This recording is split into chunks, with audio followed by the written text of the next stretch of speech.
Доброе утро! Говорят, что здоровая пища не всегда бывает вкусной. А я с этим поспорю и хочу предложить вам рецепт очень вкусного печенья. Он обязательно подойдет для тех, кто любит здоровый образ жизни и любит поддержать себя в форме.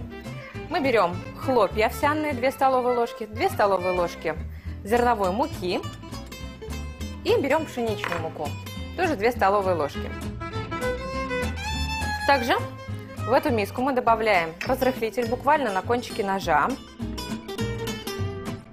и, конечно же, сахар. Лучше, если он будет ванильный. Все это перемешиваем. Сухая смесь у нас готова. А еще для вкуса я бы хотела добавить орехи. Можно взять любые. Я беру, допустим, кешью, можно взять миндаль. Мы их измельчаем и добавляем в нашу сухую смесь. Теперь добавляем сушеную клюкву.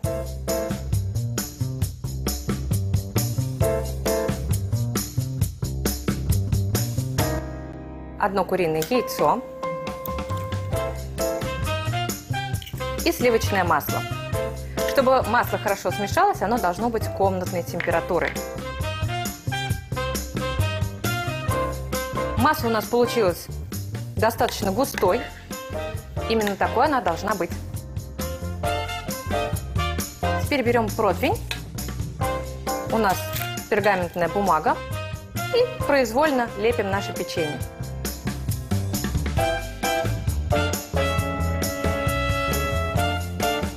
С самого детства бабушка приучила меня к тому, чтобы я помогала на кухне. И помню свой первый кулинарный опыт. Мне бабушка дала маленькую дощечку и маленький ножичек. И я вместе с ней резала лапшу. Вот теперь я придала форму нашим печеньям. И можно их украсить орешками. И обязательно мы возьмем для вкуса сушеную клюкву. Я помню, как в детстве, когда мама готовила какие-нибудь вкусняшки, особенно из теста, честно вам скажу, я ела сырое. Это было так вкусно. Посмотрите, какие улыбчивые печенья получились. Теперь их отправляем в духовку, разогретую до 160 градусов, на 15 минут.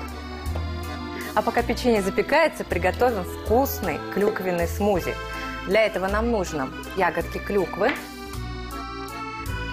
Можно измельчить банан, стакан йогурта.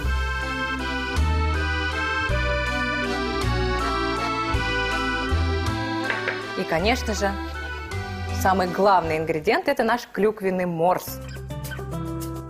Нам нужен блендер, чтобы все это смешать в одну однородную массу.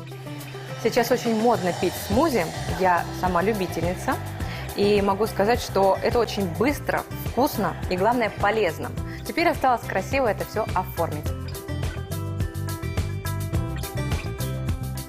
Кто-то добавляет еще и лед, чтобы освежить смузи, и украшаем мятой.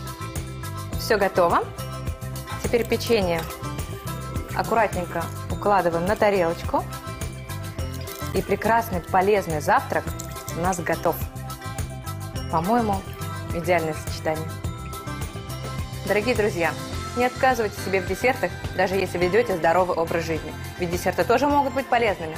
Хорошего вам настроения и удачного дня!